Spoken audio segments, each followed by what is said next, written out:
নমস্কার বন্ধুরা, আজকের রেসিপি হলো সুজি আর নারকেলের লাড্ডু।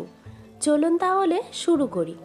এই লাড্ডুটা বানানোর জন্য এখানে আমি একটা ফ্রাইং প্যান নিয়ে নিয়েছি। ওতে নিয়ে নিলাম 2 চা চামচ পরিমাণ ঘি। ঘিটা মেল্ট হলে ওর মধ্যে দিয়ে দেব 2 টেবিল চামচ পরিমাণ কুচনো কাজু বাদাম।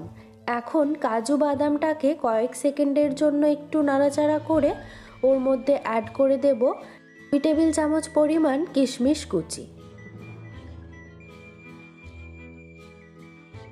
এখন লো টু মিডিয়াম ফ্লেমে কাজু আর কিশমিশটাকে খুব ভালো মতো করে ভেজে নেব, যতক্ষণ না পর্যন্ত কিশমিশগুলো ফুলে উঠছে আর কাজু বাদামটাতে একটু ব্রাউন কালার চলে আসছে।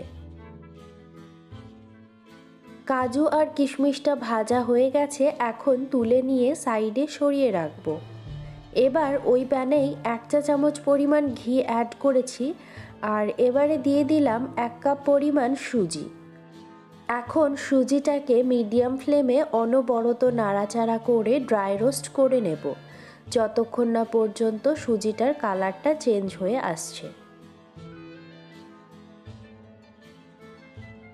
6 থেকে 7 মিনিট রোস্ট করার পর এখন সুজিটার কালার খুব সুন্দরভাবে চেঞ্জ হয়ে গেছে। এবারে সুজিটাকে নামিয়ে নিলাম আর ওই একই ফ্রাইং প্যানে আবারও দিয়ে দিচ্ছি 2 চা চামচ পরিমাণ ঘি।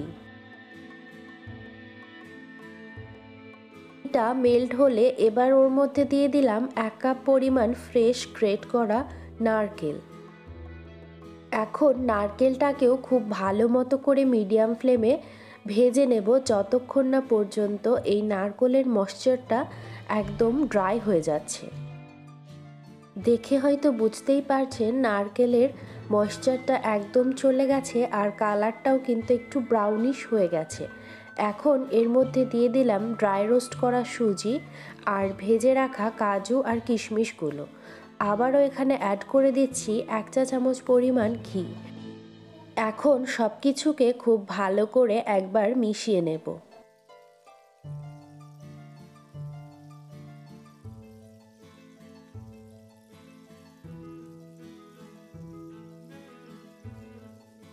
খুব ভালো মতো করে মেশানো হয়ে গেলে এবারে এর মধ্যে দিয়ে দিলাম 2/3 কাপ পরিমাণ চিনি। আর চিনিটাকে আমি দুবারে ব্যবহার করেছি, একবারে কিন্তু অ্যাড করিনি। এতে করে চিনিটা খুব ভালোভাবে মেল্ট হয়ে যাবে।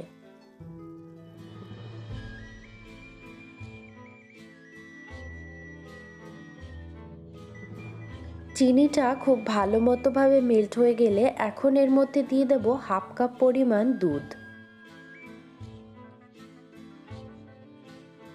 এবারে দুধটা দিয়ে খুব ভালো করে সুজির সাথে মিশিয়ে নেব।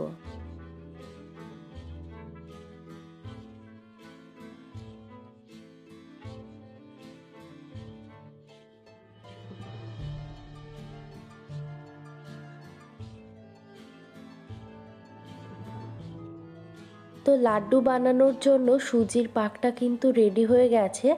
আর এখানে আমি গ্যাসটাকে অফ করে নিয়েছি আর সুজির থেকে একটুখানি পরিমাণ অংশ নিয়ে দেখে নিচ্ছি যে লাড্ডুর আকার নিচ্ছে কিনা।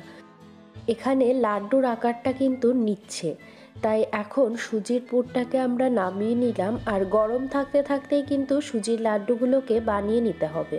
তো এইভাবেই হাতের সাহায্যে রাউন্ড শেপে লাড্ডুগুলোকে রেডি করে নেব।